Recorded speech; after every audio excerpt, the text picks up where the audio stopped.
little intro for you. How about that? I'm back. This is my first video for being back. I'm here.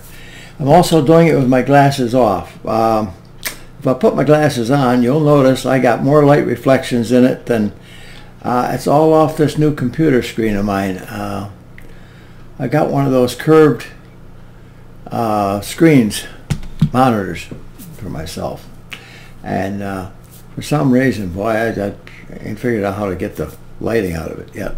Anyhow, we'll work on that. But I wanted to make a video. I haven't made one in like forever, so it's time to get something out there. And the move is we're in. Got a few boxes and stuff to take care of, but that's all right. And we just got a island delivered this morning. That's a little thing, cart-like deal you put in the kitchen. It gives you countertop space. Unfortunately, the new place doesn't have a lot of counter spot space. So to make her wife happy, I just drug it in off the porch. They delivered it out there and just dropped it. And so I just got home. I had to take the wife down, drop her off down at the hospital. And this is an awful thing. You take somebody to the hospital today for an operation or something, you can't even go in. Can't wait in the waiting room, can't go nowhere. You got to leave, you know. And they'll call you later and all that nonsense. Due to this COVID thing, you know, I don't know. Speaking of this COVID thing, here's a good one. If you're going in and have an operation or any kind of procedure, they're going to do a COVID test on you. Okay, that makes sense. I'll go along with that. But how about the person you're living with?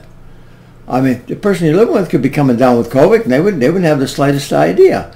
Now, my wife's had a couple procedures now where she's had to go and have a COVID test, and she had to have one for this one. This is a major operation she's having today. But this COVID test, I've never had one. I could be running around with it and not know it. Although I figure if I get it, I'm gone. But anyway, make a long story short, my wife's having a major operation on her neck, so it's a little worrisome. I would have liked to have been there. I mean, you know, it's like, they won't even let you in the building. I mean, you know, it's like, okay. And so I'm sitting here praying and worrying a little bit, you know. Well, when I come home anyway, this island was left on the porch, big box, of course. I could put it all together. Anyway, I drug it in. And anyway, the move went pretty good. I ended up, my hand's going pretty good now. Right in here yet, you could just barely see it. 7 stitches. That was an interesting deal. Anyhow, I had this chairlift deal and the other place because it had an upstairs, and that chairlift thing's, you know, it just takes you up and down the stairs, and had an awful time. Of course, I'm taking all this stuff out by myself. I've done most of this move myself. You know, I have the boxes and all this other garbage, and it's kind of rough on an old man, I'll tell you. In fact, one of the neighbor women said to me, she says, "Did you just carry that big air conditioner down by yourself?" I says, "Yes, I did." So anyway, actually I carried 2 of them down from upstairs, down to the downstairs and out onto the little porch so I could get them loaded up and moved. Anyway, make a long story short, that chairlift deal is a long rail that it rides on. And it weighs, oh, anyway. I called up a friend of mine. One moment. Well, I'm back with you. That was a phone call. That was my pastor's wife letting me know how a fellow at church, he's in kind of rough shape in the hospital. He's giving me an update on that. Anyway, I started to tell you. Called up a friend of mine who's the same age as I am. So the 2 of us are dragging. We actually pushed it, shoved out through the front window, the downstairs window, and we got it outside. That was pretty good. We did all right. We got that out. we went back to get the chair. That weighs pretty good. Well, we had the chair, and of course both of us, you know, all right, we come through the doorway and down we went. Anyhow, I stuck my hand out. Well, the safety plate on that big rail, you had to take that off to get the chair off. And well, that left it wide open to the metal. Well, anyway, right down with my hand on that. So that was an interesting thing. Indeed, you know, got to do something wild once in a while, I guess. We had to laugh about it. So anyway,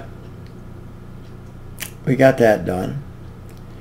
And I donated the chair to this veterans organization out of Chittenango. Anyway, make a long story short, this little guy comes to get the chair. Now remember, this has got a 16-foot rail, and it might even be a hair more than that, but that's close enough. Anyway, and remember, it weighs a ton. This little guy pulls up with one of them 4-door pickups. Remember, they got the little short box. So he ends up, number one, he picks up this rail all by himself. So I warn anybody, don't mess with him. He picks up this thing all by himself, brings it over, sticks it in the back of the truck, and it looks like a mast on a sailboat, except it's laying kind of out to the back and up. And he straps that all down like that. Then he gets the chair and he just tosses that in the back. Away he goes.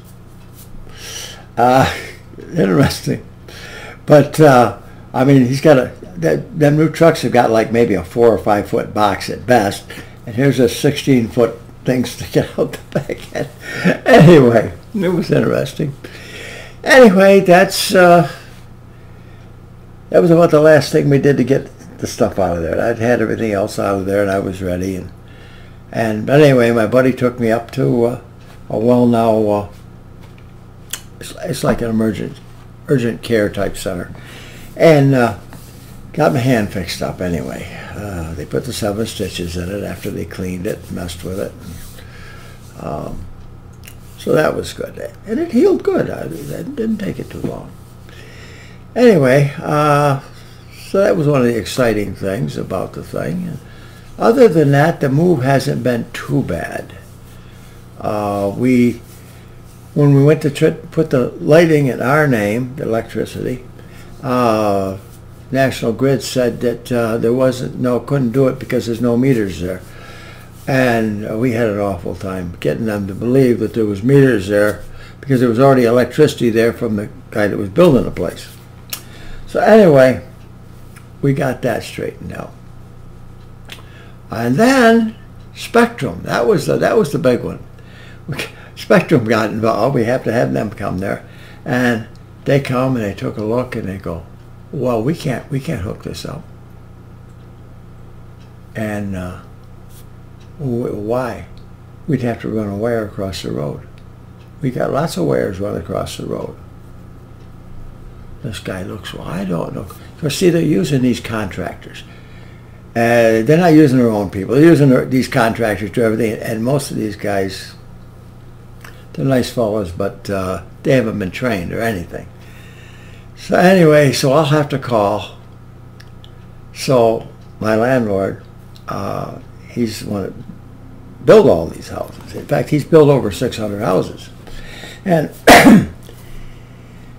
they said, well, yeah, well, okay, we can put a wire over. We'll bring a wire over and we'll put it to the front of the building and go down. He says, no, you're not going to go all that. He says, you're going to bury it across here. And he says, you're going to go into this special box I built for this thing. He says, that way there's nothing all over. Well, we can't touch anything with the driveway. You'll have to dig your own little ditch across there and that. So we won't be able to do it today because you'll have to get somebody with a backhoe. And that was cute because he says, there's a backhoe right there in that garage. That big garage he built just down from us. That was the first thing he built there. Then he built this duplex. And so he was over, got his backhoe, digging a ditch. He sent me up to Lowell's to get the conduit pipe he wanted to bury the wire underground. And actually we ended up ready for them and it took them another 2 or 3 hours. They said everything had to be done in 20 minutes or But anyway, we finally got the service hooked up, but it was so that was the only real nightmares we've had, is the Spectrum and the electric company not recognizing stuff. And they did the same thing. This is hilarious, because the lady next door to me, when she got hers hooked up, they did the same thing. Well, there's no meters there. I mean, here we are. It's the same address, and the only thing is, it's apartment 1 and apartment 2. Big deal, you know. I mean, it's the same building. It's just a duplex, 2-family house. Anyway, that gives you some idea of what's been going on. And anyway, I don't want to bore you to death with all that. I probably bored you too much as it is. But anyway, it's good to be back. I will be doing some other videos and stuff. But between the move and all the doctor's appointments we've had, and we've had a bunch of them. So that's what I've been doing. And now I can concentrate and get back into this YouTube thing a little bit. So that's the way that's going to be. Anyway, I want to thank you all for being patient with me. And till the next video, which will be soon, God bless you all, and you all have a good day.